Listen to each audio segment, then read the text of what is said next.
Hello and welcome to Boomerang Beyond Wellness and the Have It Your Way workout series. I'm Angela Fischetti and I'm super happy to be back here with you post-storm. It's a real relief to be with you folks. So the exercise we'll be doing today, a deep dive into, is called the squat thruster, not to be confused with the squat thrust. Now the accessories we'll be using today will be a sticky yoga mat. I'm going to also tie in the fit ball. It might not be the 100% form, but your arms will be overhead like a military press or a shoulder press.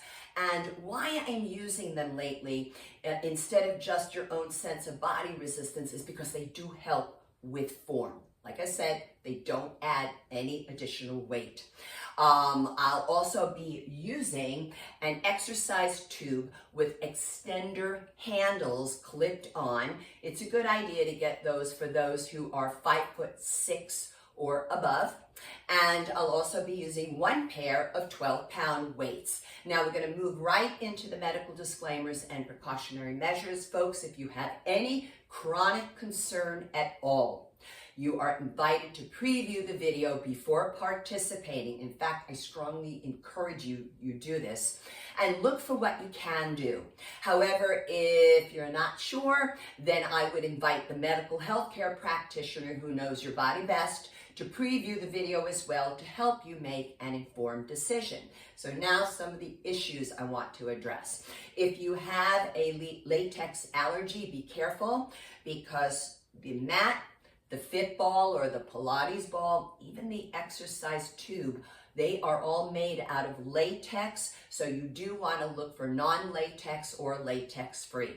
Now, if you have any knee issues, in particular with flexion of the knees, the bending of the knees, then I'm going to ask you to take the exercise to the wall. Maybe you don't use the arms right away with the exercise. So when you come to the wall, you want to hold here either statically, I'm going to call it a wall sit, or sliding up and down for repetitions as a wall seat. And the idea here is that you're setting yourself up in an athletic ready stance, even at the wall. So I place the hands to the inside of the hip bone. These are called the iliac crest. From here, I'm lining up with my knees down to my ankles. The ankles are slightly forward of the knees when you're working at the wall, and the toes are in the same line as each other. Now, this could also be a great position for those of you who have back spine flexion issues, where you've been told not to bend down to pick up something, so you can take it to the wall as well. You want to make sure that your back is fully supported.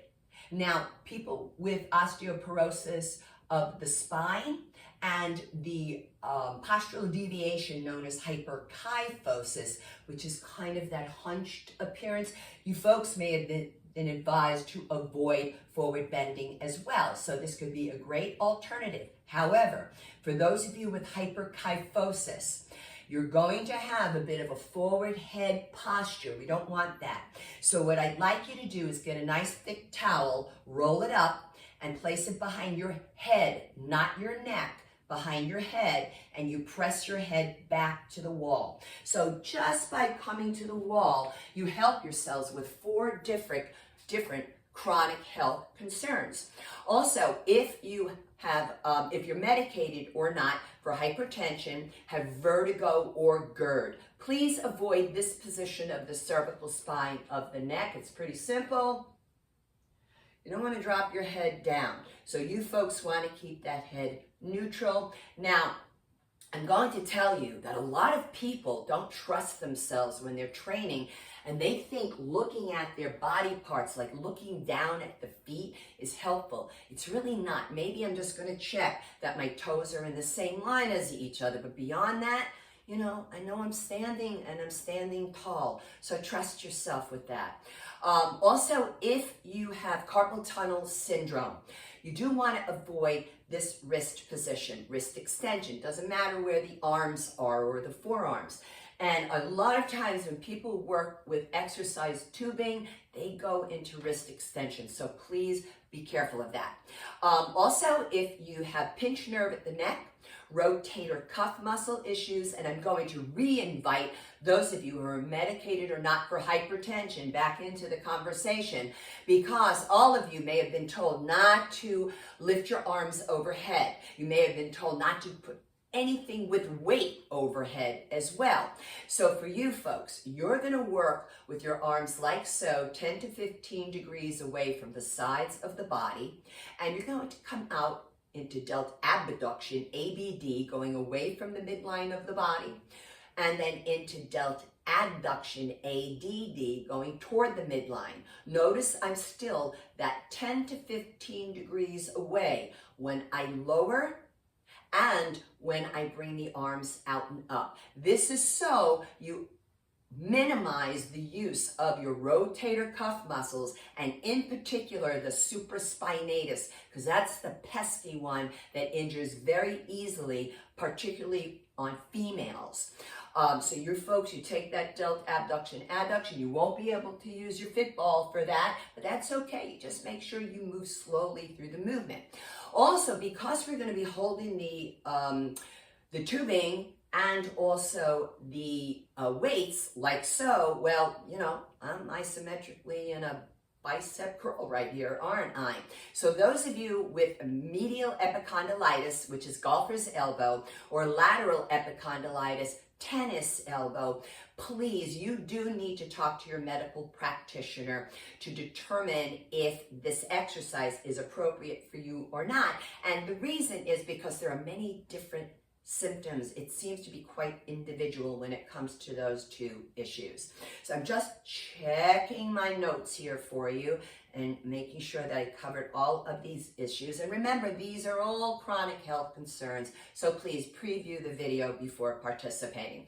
So the muscles that are activated, it is phenomenal. This is an ultimate compound exercise, meaning we're working multiple large muscles and multiple joints simultaneously. So we're working the gluteals, we're working the quadriceps, the hamstring muscles, we're working the core, we're working the deltoid muscles, the triceps, we're also working the biceps as we mentioned, and the forearm muscles. I'm double checking, yes, the back erector muscles, because it is a squat. So the list goes on and on, therefore I simply had to tie it in for the Have It Your Way workout series.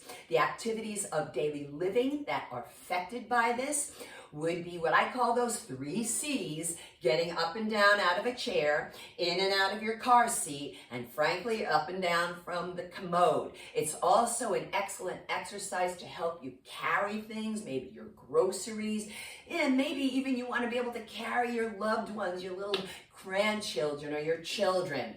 Also, you want to be able to reach up and maybe put those cans of beans in the top shelf of your kitchen cabinet. However, you want to be able to pull it back down as well. So this really covers a lot of activities of daily living. Now, some reminders. Feel free to stop and rest whenever you need to during your own workout. This is not a workout, but it is a good tip for you. However, I'm not inviting you to quit. So when you're working out, you stop, rest for a couple of breaths, and then return to the work, even if it's for 1 more repetition. Also, make sure you keep yourselves hydrated with water. I don't know about coffees and teas and stuff like that. I just know about plain water and Harvard Health and all their studies done with it. Also, on the channel, you want to look for the warm up and cool down video. It's one video, you can interchange the movements, and it is good for those of us who are 55 and above to warm up for 10 minutes prior to any workout. Within the community tab of the channel, you want to look for the rating of perceived exertion chart, RPE for short. This is a subjective 0 through 10 scale, and it's an excellent tool for those of you who might have a pacemaker. Maybe you're on certain medications like beta blockers, or maybe you just don't know how to take your training heart rate. It is advised to work out at an RPE between 3 and 6. Also within the community tab, you want to look for a really cool article by Livestrong about this particular exercise, the squat thruster. And there is also some reference images and screenshots there for you as well. So what are we going to do here with this squat thruster? Well, we're going to do one set, and a set is a group of 8 to 15 repetitions. However, we will definitely be doing 15 repetitions. The first 5 repetitions will be with that fit ball. Remember, it's not additional weight, but it is for form. And then we'll be, for the second round of 5 repetitions, we'll be using the exercise tubing. And for the final round, we will graduate to the 12-pound weights. So let's remember, we always begin in an athletic ready stance. I went over it at the wall. Just a reminder that you're lining up from the inside of the hip bone down to the knees and down to the ankles. But I do want to remind you here, especially females, you have a tendency oftentimes to stand in what's called an anterior pelvic tilt, where you're tipping the pelvis forward. Try not to do this. We want to actually come into a gentle posterior pelvic tilt, also known as a pelvic tuck. So that's the athletic ready stance. Let me grab the fit ball. You're going to hold it up pretty high toward the front of your chest. I'm going to take it on a diagonal here for you, standing in the athletic ready stance. And toes are lifted inside the shoes to make sure we drive up from the heels, working that entire posterior extensor chain of the body, back erectors, gluteals, hamstrings. So inhale, I sit back. Exhale, come up, pelvic tuck squeeze at the top of the movement. We're squeezing the quadricep muscles as well as the glutes. You want to pause at the peak of the contraction. All the breath is in and out through the nose. One more like this. Inhale, exhale, come up and hold. One of the reasons why we lift the toes inside the shoes, folks, is to help pull up from the heels, but also to train your shin muscles, which help your knees and your balance. Now, I'm slipping the exercise tube underneath the arches of my sneakers. And I'm going to bend down here a bit and stand up. So we have the palms facing each other. Inhale, I sit back into a chair. Exhale, up and push up. Inhale, exhale, boom. So we're going to pause at the peak right up here. The palms are facing each other. Then they face you for one more. Up and pause. You can see that's definitely a shoulder press, right? Careful when you release from tubing because it can snap away from you. And for the final 5, let's show you here from the side. Okay, notice the weights are in front, all right? Or alongside the shoulder, whichever way works best. Inhale, sit back. Exhale, up.